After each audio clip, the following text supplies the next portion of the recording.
Congolaises, Congolais, chers compatriotes, il y a 6 ans, je prenais congé de mes responsabilités en tant que président de la République, chef de l'État. Et fait inédit dans notre pays, en près de 60 ans d'indépendance. J'ai passé pacifiquement la main à un nouveau chef d'État. Depuis lors, je m'étais imposé un strict devoir de réserve, y compris quand j'ai fait l'objet, directement ou par mes proches interposés, de provocations, de déni de droit, d'humiliation, d'imputations dommageables et d'autres multiples atteintes à ma dignité. D'abord, parce que je suis convaincu que le temps est le meilleur allié de la vérité, un antidote lent mais puissant contre le venin du mensonge et de la délation.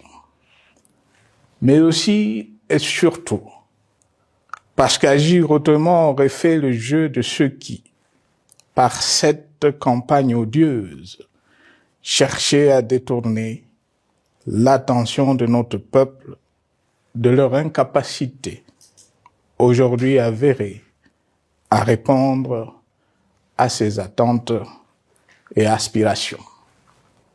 J'ai enfin décidé de briser ce long silence, de sortir de ma réserve et de m'adresser à vous parce que l'enjeu est de taille. Il est même existentiel. Non pas pour ma famille politique ou biologique, moins encore pour ma modeste personne, mais plutôt pour la nation congolaise et pour l'avenir de notre cher et beau pays. J'ai décidé de briser le silence parce qu'au vu de la situation que traverse notre pays, continuer à me taire m'aurait rendu poursuivable devant le tribunal de l'histoire pour non-assistance à plus de 100 millions de compatriotes en danger. Je saisis cette opportunité pour partager avec vous mes réflexions et participer ainsi à la recherche de la solution à la crise que traverse notre pays, la République démocratique du Congo, terre de nos ancêtres, car il est gravement malade et son pronostic vital engagé. Mieux que quiconque, vous en êtes conscient, car vous en faites quotidiennement les frais dans votre chair et vous en payez le prix. Mes chers compatriotes, vu l'importance stratégique de notre pays et le rôle qu'il est appelé à jouer, j'avais, de l'avènement au pouvoir du chef de l'État actuel, conclu avec lui un accord donnant naissance à la coalition entre nos forces politiques respectives. À propos de cet accord, beaucoup de contre-vérités ont été dites, y compris, fort malheureusement, par celui qui est censé connaître la vérité, parce qu'en étant l'un de 2 principaux signataires.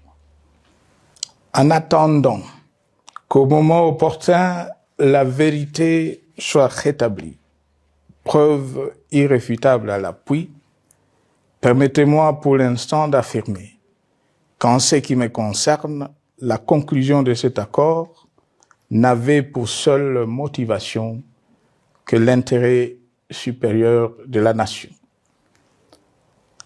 Par cet accord de mutualisation de forces, j'entendais en effet permettre à mon successeur d'exercer dans la direction des affaires de l'État plus de pouvoir effectif que ce que la faible représentation de sa famille politique au sein de la nouvelle Assemblée nationale était en droit de lui conférer.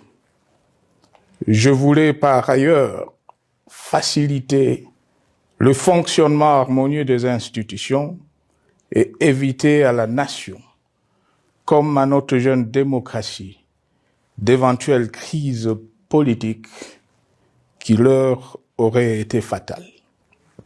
Cette première alternance pacifique et civilisée à la tête du pays avait suscité d'autant plus d'espoir qu'en janvier 2019, notre pays s'est trouvé en bien meilleur état qu'au moment de ma propre accession à la magistrature suprême en janvier 2001.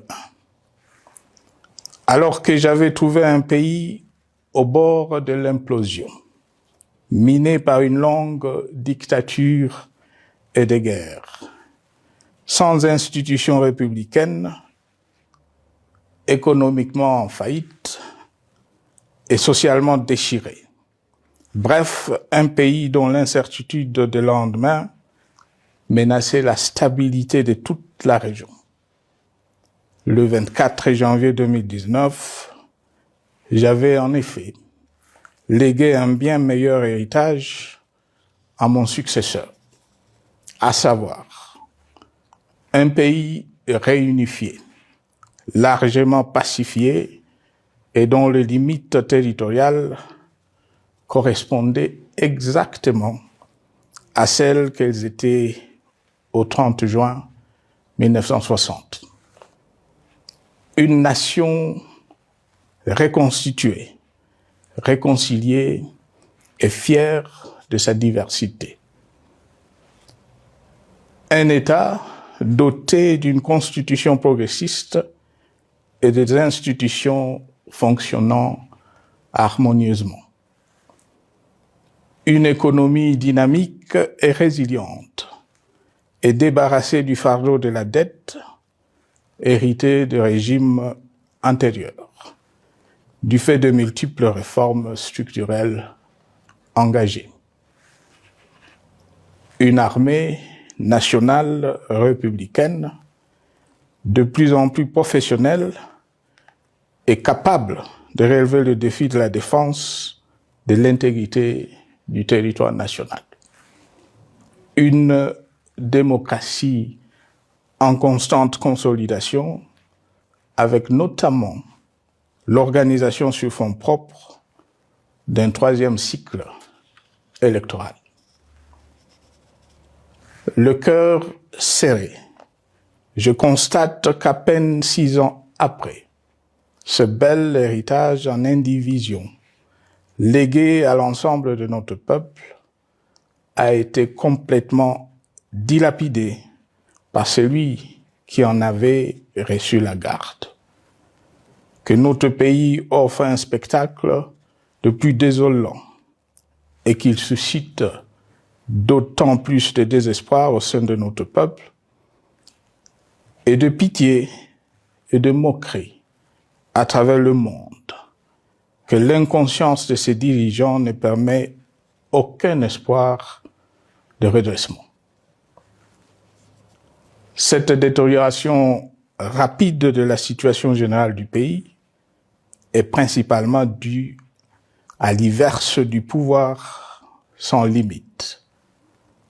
Le nouveau dirigeant s'illustre en effet par une série de remises en cause, reniements et violations intentionnelles de la Constitution, avec en toile de fond la volonté irrésistible de concentrer tout le pouvoir entre les mains d'un seul homme au mépris du pacte qui cimentait la cohésion de notre peuple. Le premier acte de remise en question de ce pacte républicain, véritable socle de stabilité et de cohésion nationale, a consisté à violer délibérément la Constitution et les lois pertinentes lors du premier remaniement de la Cour constitutionnelle par le président de la République. La violation de ce texte juridique, fondement de tout état de droit, pour de simples raisons de confort politique est devenu depuis lors une marque distinctive de la gouvernance de notre pays. Dans le même esprit, en décembre 2020, il fut organisé un coup d'État institutionnel à la suite du renversement en pleine mandature d'une majorité parlementaire, pourtant dévolue par le peuple souverain, ainsi que le gouvernement qui en était issu. S'en sont ainsi suivis la nomination illégale de membres de la Commission électorale nationale indépendante, ainsi que le simulacre des élections de décembre 2023, organisées en violation du cadre juridique et de normes internationales pertinentes, qui, par une ampleur sans précédent de la fraude, ont amplifié l'illégitimité des institutions et de leurs animateurs. Le coup de grâce a été donné par l'annonce du projet de changement de la Constitution, un projet dont la réalisation liquiderait totalement le consensus national de Sun City. Les conséquences négatives de cette gouvernance non orthodoxe sont pour le moins stupéfiantes. Le pays est ainsi devenu un espace de non-droit. La République a cessé d'être démocratique et la volonté du chef de l'État tient désormais lieu de loi suprême, supplantant la Constitution et les lois. En revanche, érigé en politique du gouvernement, le populisme et la démagogie, le mensonge et l'arrogance, la discrimination et la stigmatisation de certaines composantes de notre peuple, l'institutionnalisation du tribalisme et du népotisme, l'opposition de communautés nationales les unes aux autres, le discours de haine et l'injustice ainsi que l'impunité ont d'autant plus aisément détruit la cohésion nationale et le vivre ensemble que l'opulence outrancière et le non-respect de la parole donnée sont les maîtres mots de la classe politique au pouvoir.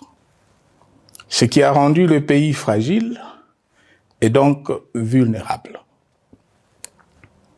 Plus grave, le repli identitaire, dangereux pour l'édification de toute nation, a refait surface, avec ses vieux démons dont l'intolérance et la division est circonstance aggravante. Cela est non seulement toléré et impuni, mais aussi et surtout véhiculé et financé par les tenants du pouvoir. Face à cette dérive, le Parlement a abdiqué de sa mission constitutionnelle de contre-pouvoir. Il a ainsi cessé d'être le temple de la démocratie, le lieu par excellence de l'expression législative et la volonté du souverain primaire, pour ne plus être qu'une chambre d'enregistrement de la volonté d'une seule personne. Quant à la justice, garante constitutionnelle de liberté publique et du socle de valeurs, qui structure notre identité et forge notre unité, elle a complètement démissionné de ses responsabilités, se laissant ouvertement instrumentalisée à des fins politiques. Elle n'est donc plus qu'un instrument d'oppression d'une dictature qui tente désespérément de survivre à contre-courant de l'histoire, par la terreur et l'imposition de la pensée unique. Rôle peu louable, qu'elle partage avec les milices tribales, ainsi que la police et le service de renseignement, eux aussi détournés de leur noble mission de protection des citoyens et de sécurisation de l'État. Sur le plan économique, la situation est de plus inquiétante. Malgré l'augmentation des recettes publiques, essentiellement due à l'arrivée à maturité de toutes les réformes courageusement votées de 2002 à 2018, notamment le nouveau code minier, forestier, des hydrocarbures, des assurances et de la sous-traitance, et un niveau d'aide financière accrue de la part des institutions de Bretton Woods. Aucun investissement n'a été réalisé pour doter le pays d'infrastructures modernes, soutenir des réformes structurelles et stimuler la croissance. Par contre, l'inflation et la dépréciation monétaire, jadis vaincues, sont de retour. La corruption et le détournement de deniers publics ont atteint un niveau inédit. Et l'endettement public que nous avions maîtrisé de 2010 a de nouveau grimpé en flèche, dépassant la barre de 10 milliards de dollars et suscitant des inquiétudes légitimes quant à la solvabilité à moyen et long terme du pays. Les conséquences sur le plan social sont aussi dramatiques. Aggravation du chômage, accumulation des arriérés des salaires des agents de l'État, baisse drastique du niveau de vie de la population et recrudescence du banditisme urbain, de l'exode rural et de la famine dans un nombre croissant de provinces. Les Congolais sont désormais en proie à une véritable angoisse existentielle. Parmi les victimes résignées de ce gâchis se trouve en bonne place notre jeunesse, qui a été pourtant de tout le combat démocratique et qui a beaucoup cru aux vertus de l'alternance pacifique. Aujourd'hui, sans repère ni perspective sérieuse du lendemain, et se sont abandonnés, laissés à la merci des entrepreneurs de conflits et de vendeurs d'illusions de tous bords. Rien de ce qui lui a été promis depuis 6 ans n'a été réalisé. À cette jeunesse désabusée, comme à l'ensemble de notre peuple, nous tenons à donner une assurance. L'échec d'un régime compromet, mais ne scelle pas définitivement le sort d'un peuple. Mes chers compatriotes, s'agissant de la situation sécuritaire, dans les grandes agglomérations comme dans nos campagnes, elle est partout plus que préoccupante. C'est le cas notamment au nord Kivu, au sud Kivu, en Ituri, au Maniema, au Tanganyika, au Katanga et au Mai-Ndombe, province pourtant voisine de Kinshasa, capitale du pays et siège des institutions.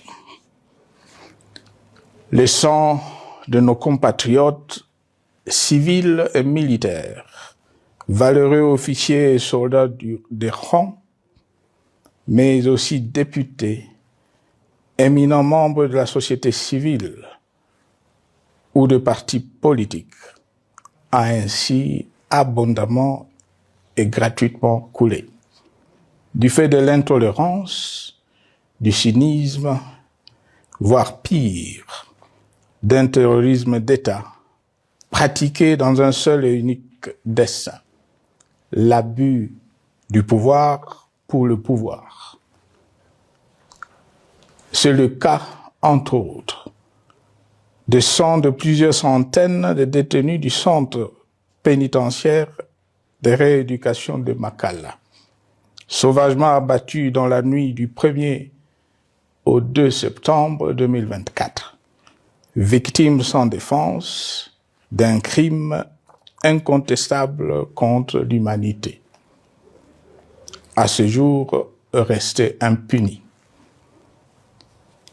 Il en est de même de membres de la secte mystico-religieuse Wazalendo de Goma, de jeunes de la Junafek à Lubumbashi et du massacre des adeptes de l'église Mbidi à Kilwa. Cette déliquescence de la situation sécuritaire est due à la mauvaise gouvernance du pays qui, dans ce secteur, est aujourd'hui caractérisé par une formation militaire bâclée, des recrutements et mises en place ethniquement motivés, ainsi que par l'emprisonnement sans jugement, aussi bien de plusieurs militaires et officiers de haut rang que des agents de l'ordre et de sécurité, majoritairement swahiliphones. Bien plus, à l'armée nationale, bouclier de la nation, instrument de préservation de l'indépendance nationale et de l'intégrité territoriale, il a été substitué de bandes de mercenaires, de groupes armés, de milices tribales et de forces armées étrangères qui ont non seulement montré leurs limites, mais aussi enfoncé le pays dans un chaos indescriptible.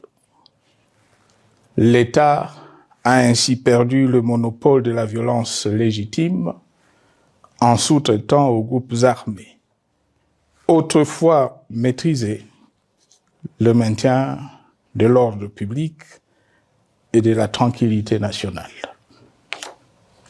Et comme si cela ne suffisait pas, l'armée nationale est vilipendée, conspuée et tournée en dérision par les autorités qui n'assument jamais rien alors qu'elles sont censées veiller à sa consolidation et à sa respectabilité. Pour les avoir formés, commandés et conduits au front, je connais nos soldats, boucs émissaires aujourd'hui de toutes les contre-performances enregistrées sur les champs de bataille. Ils ne sont pourtant pas intrinsèquement moins bons, moins nationalistes et moins loyaux. Ce qui a changé entre-temps, c'est la qualité du commandement et de leur prise en charge. Au niveau régional, le gouvernement a levé l'option désastreuse de se détourner de deux principaux instruments internationaux qui étaient à la base de l'architecture régionale de paix et de sécurité, laquelle avait permis la stabilité régionale que le président actuel avait trouvée lors de son accession au pouvoir, à savoir le pacte sur la sécurité, la stabilité et le développement dans la région de Grand Lac et l'accord cadre pour la paix, la sécurité et la coopération pour la République démocratique du Congo et la région. Plus grave encore, en faisant de forces négatives, les FDLR, ainsi que des centaines de groupes armés congolais, des supplétifs des forces armées de la République démocratique du Congo, le gouvernement a ouvert la voie à la régionalisation du conflit, avec des conséquences inévitables sur la stabilité de la région. Mes chers compatriotes, alors que sur le plan institutionnel, politique, économique et social, les fondamentaux avaient été établis et que le pays avait été placé sur la rampe de lancement, prêt à décoller. Nous voici, hélas, en un temps record, soit 6 ans, de nouveau à la case de départ. Seul d'un État failli, divisé, désintégré, au bord de l'implosion, inscrit en bonne place au palmarès de pays pauvres, le plus corrompu et très endetté. En atteste tout le rapport tant du Conseil de sécurité des Nations Unies que ceux sur l'indice de développement humain et sur la pauvreté.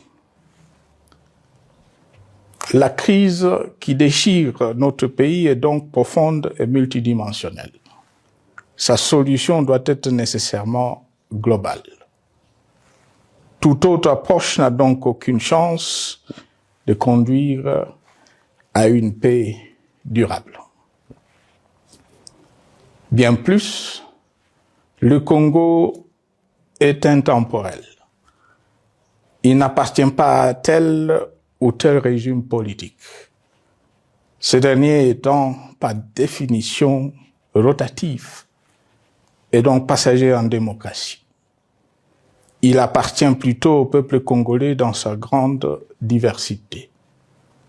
Ce qui est vrai du Congo l'est aussi des immenses ressources du sol et du sous-sol dont il regorge et qui sont essentielles à la croissance et au développement à l'échelle internationale. Que tous, au pays comme à travers le monde, en tiennent compte et qu'ils inscrivent leurs projets dans une perspective qui privilégie l'intérêt du Congo et des Congolais, plutôt que celui de ceux qui, à un moment ou à un autre, dirigent le pays. Cela étant, pour sauver le Congo, les griefs légitimes du peuple congolais contre le régime en place ne peuvent être éludés. Ils doivent plutôt être pris en compte. La dictature doit prendre fin et la démocratie, tout comme la bonne gouvernance économique et sociale, doivent être restaurées. Car, comme en témoigne l'histoire, il ne peut y avoir de solution sécuritaire définitive sans solution politique sincère. Sinon, il y aura de nouvelles vagues de convulsions politiques, de troubles à la paix, d'insécurité, d'instabilité institutionnelle, de conflits armés et de guerres civiles. Perspective qu'en toute responsabilité, nous, Congolais, ne pouvons plus nous permettre.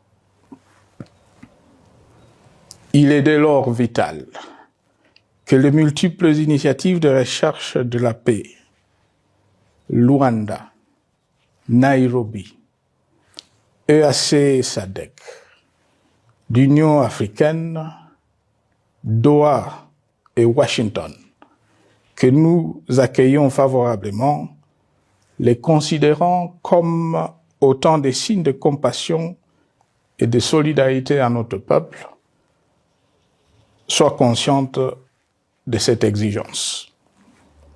Qu'elles accordent aux Congolais à la fois maîtres de leur destin et premières victimes de cette crise la place centrale qui leur revient de droit, aussi bien dans le diagnostic du mal dont souffre le pays que dans la prescription du traitement dont il a besoin pour en guérir définitivement.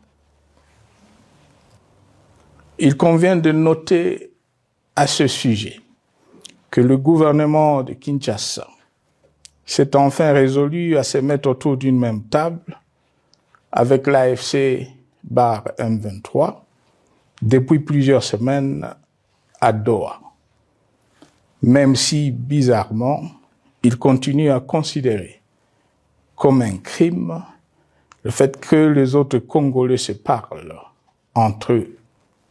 C'est le lieu pour moi de saluer la démarche des évêques de la CENCO et de l'ECC, qui a le mérite de n'exclure du débat aucun sujet ni aucun de nos compatriotes.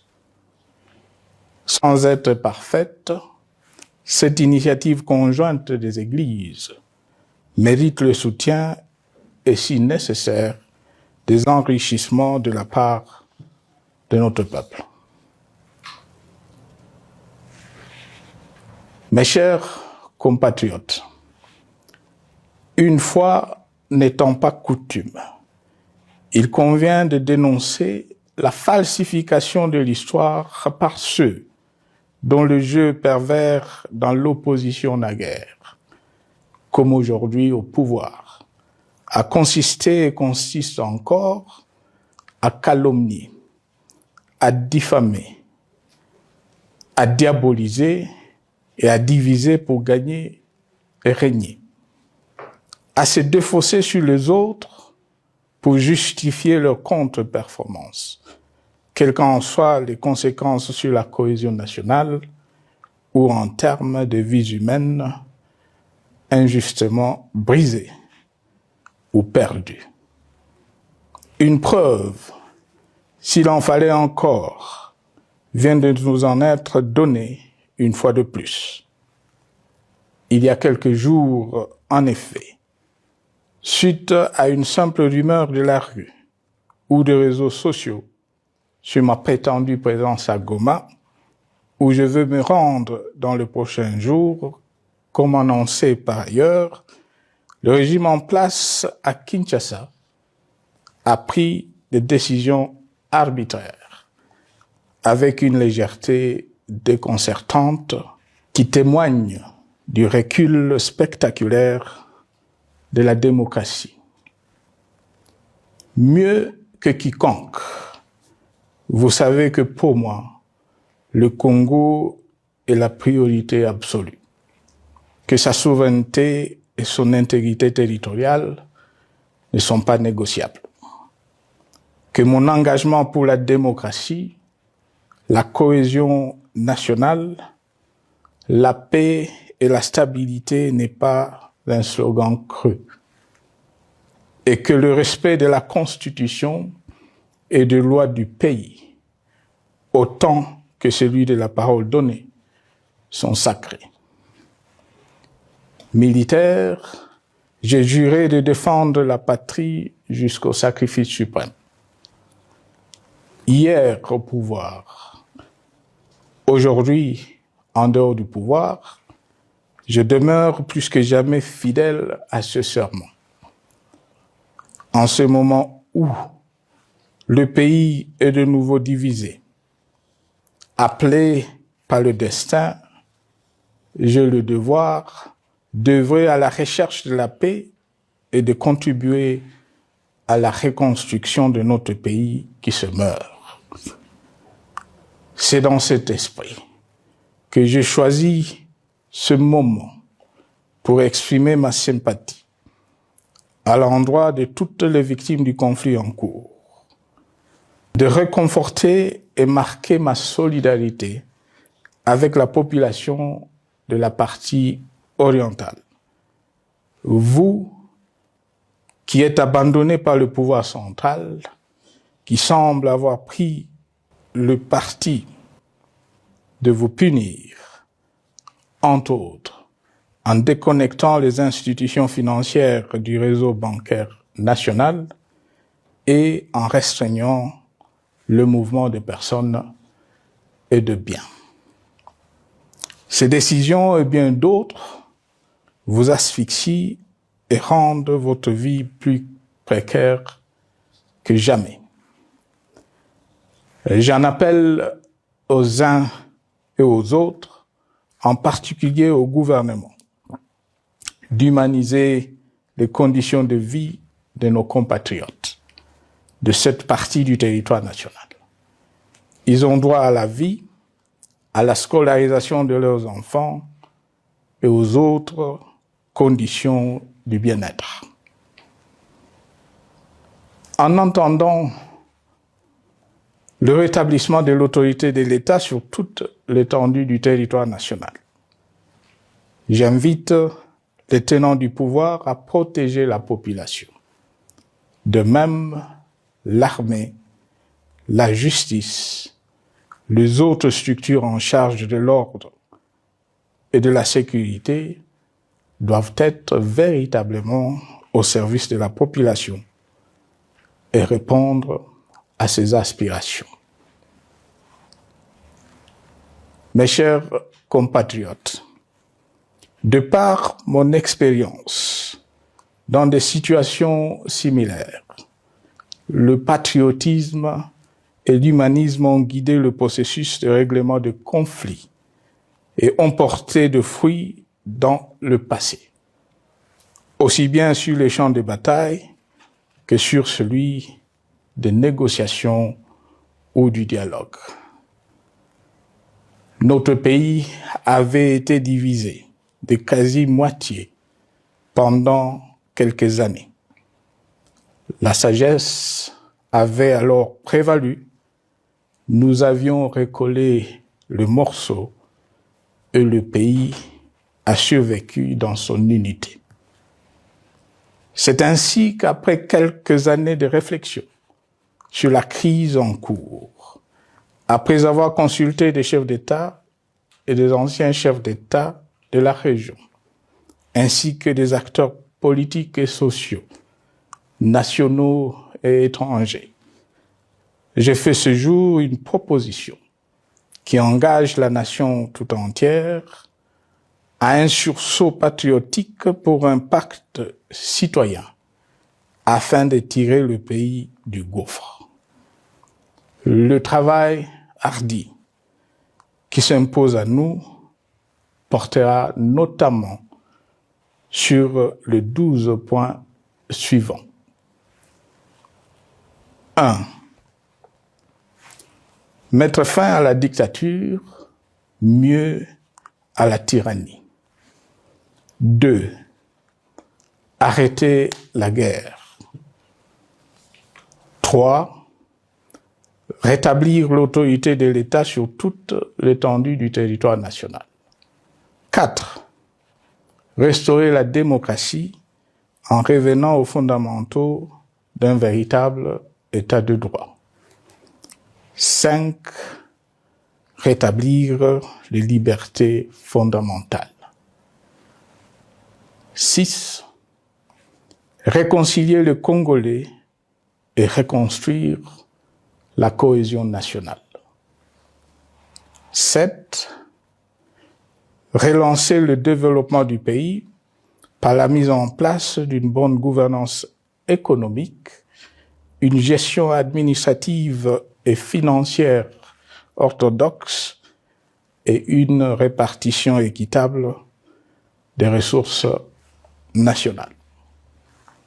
8. Relancer le dialogue sincère et permanent avec tous les pays voisins en vue de l'instauration de la paix et du développement durable dans la région. 9. Rétablir la crédibilité du pays auprès de partenaires au niveau tant régional, continental qu'international. 10. Neutraliser tous les groupes armés nationaux et étrangers et rapatrier ces derniers dans leur pays d'origine. 11. Mettre définitivement fin au recours et à l'utilisation de mercenaires, conformément à la Convention de l'Union africaine sur l'élimination du mercenariat en Afrique du 3 juillet 1977 et à la résolution des Nations Unies du 4 décembre 1989 portant sur la Convention internationale contre le recrutement, l'utilisation, le financement et l'instruction de mercenaires et rapatrier sans condition ceux qui sont déjà déployés sur le sol congolais. 12. Ordonner le retrait sans délai de toutes les troupes étrangères du territoire national. À ce sujet, je salue la décision sage des pays de la SADC de retirer les troupes de la SAMI DRC de notre pays. Vu l'immensité de la tâche ainsi décrite, je lance un appel solennel à tous les Congolais, sans distinction de sexe, d'ethnie, d'âge, de classe sociale, de zone géographique ou d'appartenance politique, qui aiment passionnément le Congo, qui sont prêts à tous les sacrifices, qui adhèrent sans réserve au pacte républicain de Sun City et qui tiennent au respect de la Constitution du 18 février 2006, à se dire autour de ces objectifs.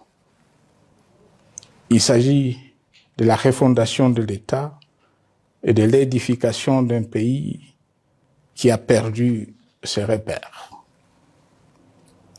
Mobilisons-nous et mettons à profit tous les moyens à notre disposition pour restaurer l'unité nationale, sauver le Congo et préserver son indépendance.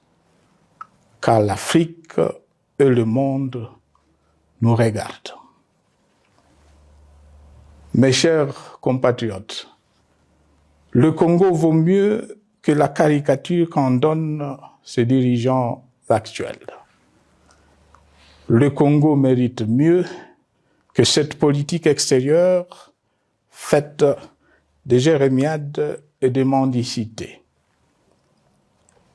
J'ai donc la ferme conviction que le peuple congolais est capable, aujourd'hui comme en 1960, de vaincre le démon de la division, qu'il est capable aujourd'hui, comme au cours de la décennie 90, de vaincre la tyrannie et la tentation du pouvoir absolu, qu'il est capable aujourd'hui, comme en 2003, de prendre le dessus sur ce qui nous divise et de mettre fin à la violence armée qui oppose ses enfants. Pour y parvenir, chacun doit jouer sa partition. Je m'engage à jouer la mienne.